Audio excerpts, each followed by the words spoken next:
There is a text called mindfulness of breathing,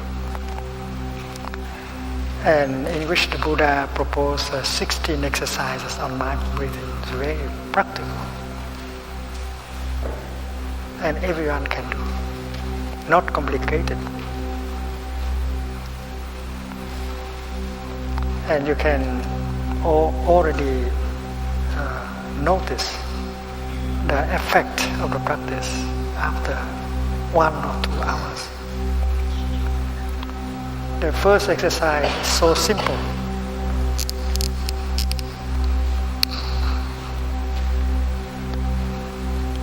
To be aware of your in-breath and out-breath. This is what we practiced this morning. Breathing in, I know this is an in-breath. To identify the in-breath as in-breath, and to identify the out-breath as an out-breath. Breathing in, I know I am breathing in. It's so simple.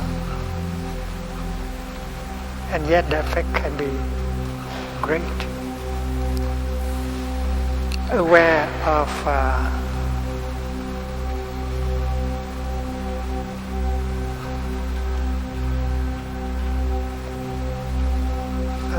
in-breath and out-breath.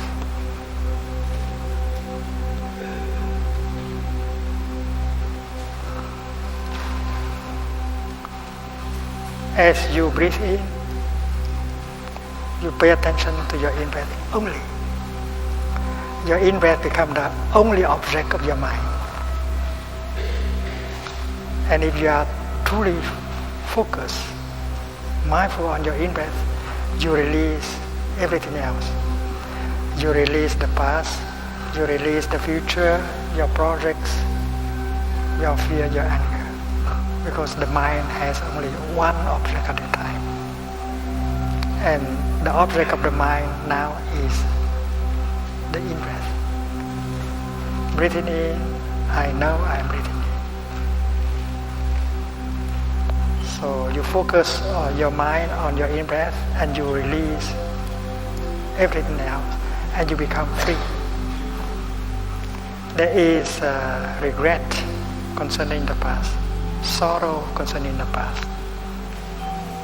There is a fear and uncertainty concerning the future. All of that you release in just 1 or 2 seconds because you are focusing all your mind into your in-breath.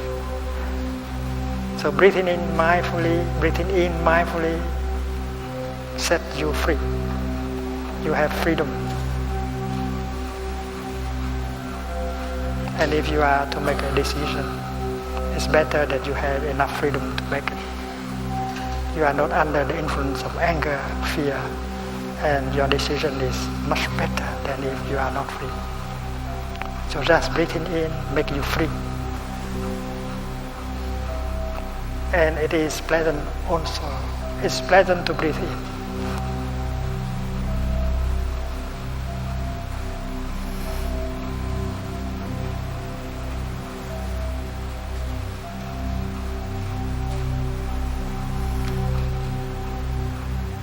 So the exercise is so simple, but the effect can be great.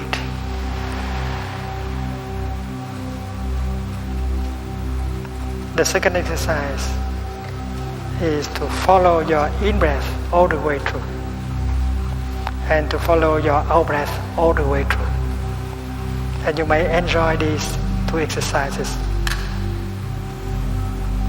at any time and anywhere. Breathing in, I follow my in-breath from the beginning to the end. Suppose this marker represents my in-breath. It begins here. And this finger is my mind. I'm breathing in, I follow my in-breath all the way through. There is no interruption at all, not a millisecond of interruption. So during the time you breathe in mindfully, you cultivate concentration. You are not only mindful of your in-breath, but you concentrate on your in-breath. The energy of mindfulness carries within herself the energy of concentration. And it is also pleasant because to be mindful and to concentrate on your in-breath can be very pleasant. You don't have to suffer. In fact, you can feel wonderful just breathing in, especially when the air is fresh and if the nose is free.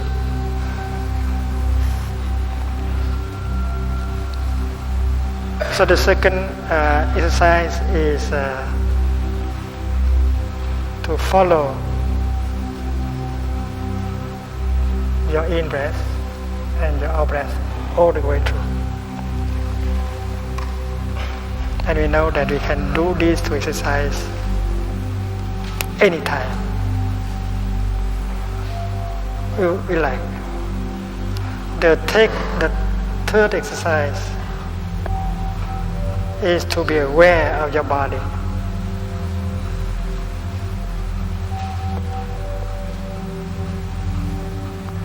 Breathing in, I'm aware of my body.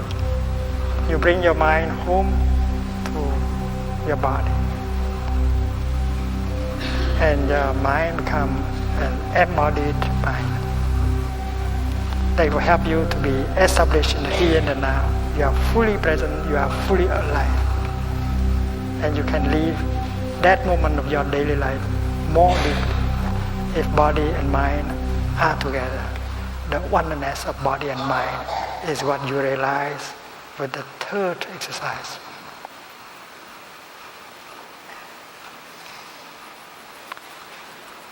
When you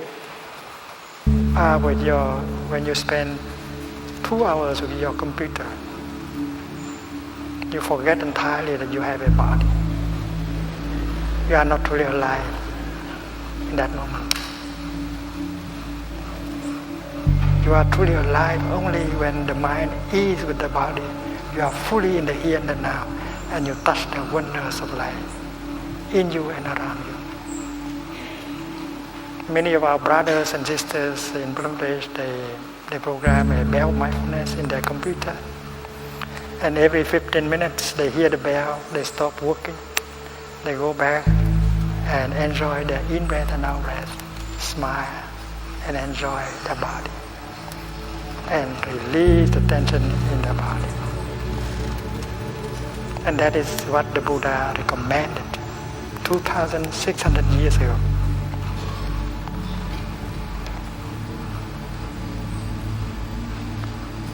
That's the fourth exercise.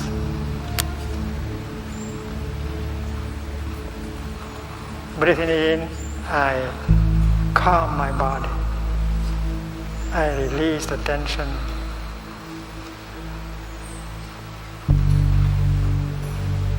In my body.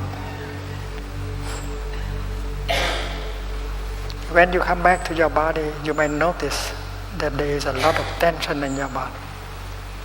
And then you may like to do something in order to help your body to have more peace, to suffer less. And with your out-breath, you allow the tension to be released. And that is the first 4 exercises of mindful breathing recommended by the Buddha, so that we can take good care of our body.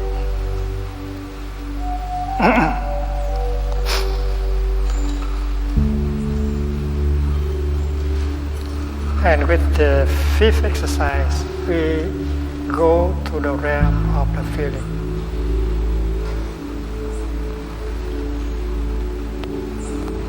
The 5th exercise is to generate a feeling of joy, generating joy.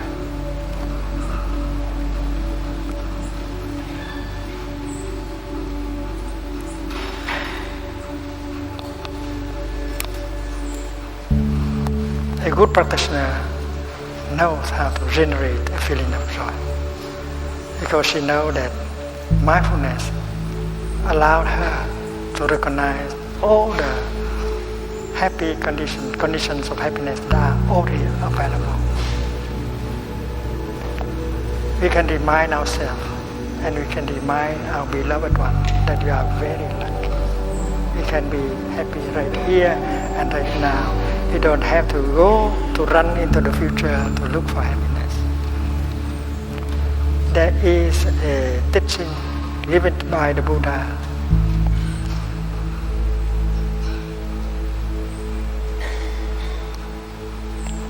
It is the teaching of living happily in the present moment.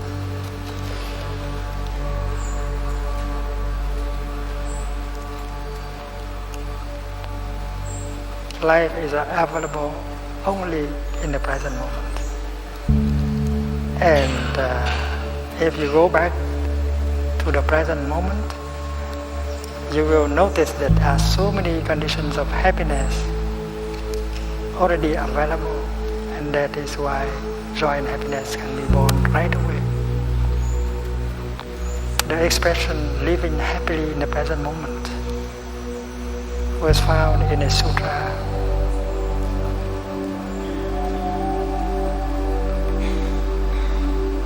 Five times. The Buddha was teaching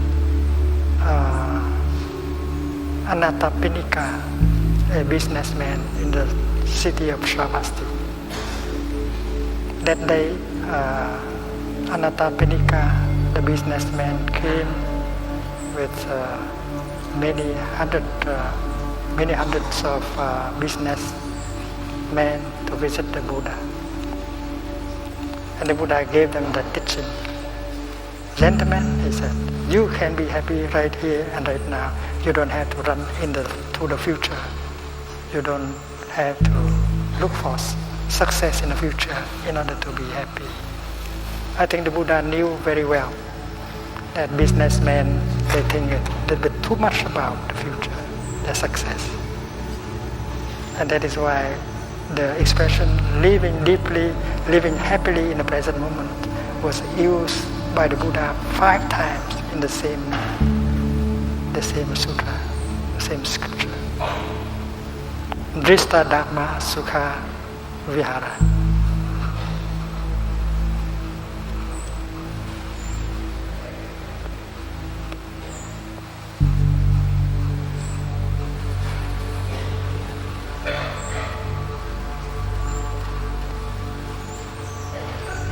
Vihara means to dwell, to live. Sukha means happily. And Drista Dhamma is the present moment. Hiện Pháp lạc trú.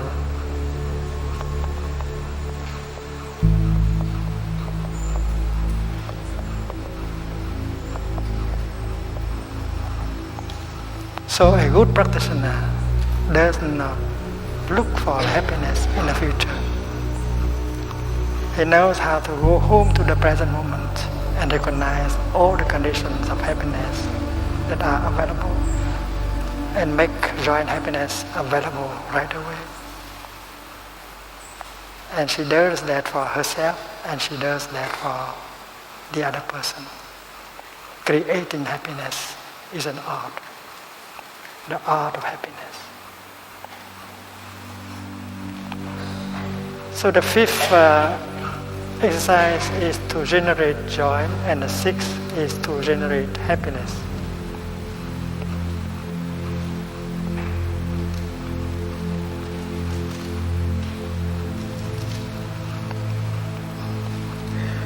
And the 7th is to be aware of a painful feeling or emotion. Breathing in, I know there is a painful feeling, a painful emotion that is coming up in me.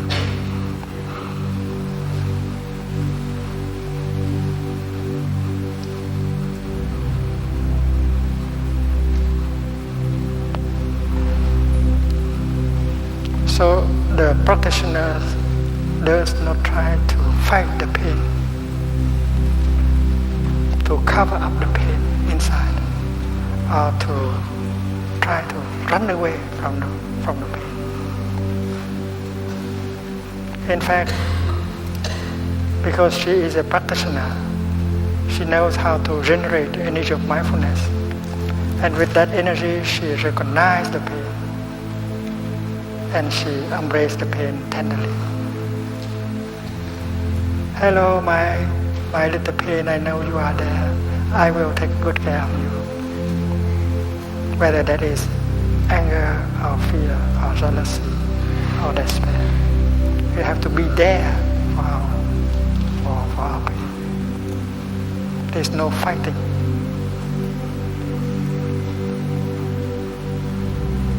There's no violence done to our suffering. Yesterday we spoke about a mother holding the crying baby. So our pain, our suffering is our baby. And the energy of mindfulness generated by our practice is the loving mother. And the mother has to recognize that baby suffers, and she takes the baby up and holds the baby tenderly into her arms. And that is exactly what a good practitioner will do when a painful feeling arises. You have to be there for your painful feeling or emotion. You continue to breathe and to walk in such a way that the energy of mindfulness continue to be produced. And with that energy of mindfulness, you recognize the pain and you embrace the pain tenderly.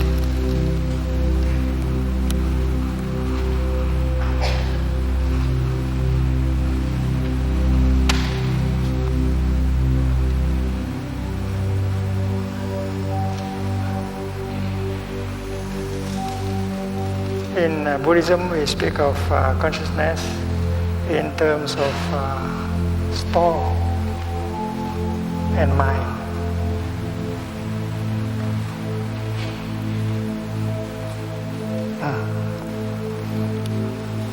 There is at least 2 layers of consciousness, and the lower layer is called store consciousness. Our fear, our anger, our despair are there in the bottom of our consciousness in form of seeds. There is a seed of anger here. And if the seed of anger accepts to sleep quietly down there, we are okay. We can laugh, we can have a good time. But if someone comes and says something, or does something and touch off that seed of anger, it will come up as a source of energy. Down here, it is called a seed. Chủng tử. Bija. And when it comes up here, on the level of mind consciousness, it becomes a kind of energy called mental formation.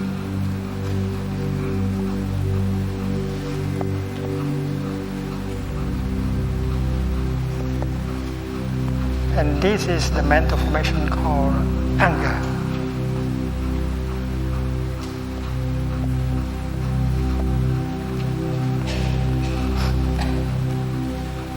So when the practitioner notices that anger is coming up, she right away breathe and invite the seed of mindfulness to come up as energy. Mindfulness is another seed that is here.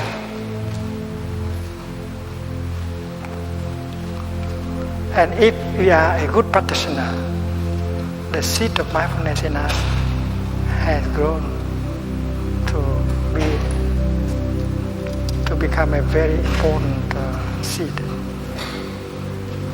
We need to touch slightly, and then there will be a lot of that energy coming up for us to use. And if we are not a practitioner, the seed of mindfulness is there, but very tiny. And if you practice mindful breathing, mindful walking every day, the seed continues to grow. And whenever you need that energy, you just touch, and you have a powerful source of energy to help you to deal with whatever happening up there. So the practitioner begin to breathe or to walk mindfully, and the second mental formation is manifest on this level. Another mental formation, and this one is mindfulness. So it is the energy of mindfulness that will take care of the energy of anger. There is no fighting.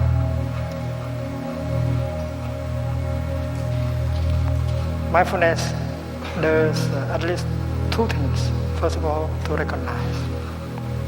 A simple recognition of the pain.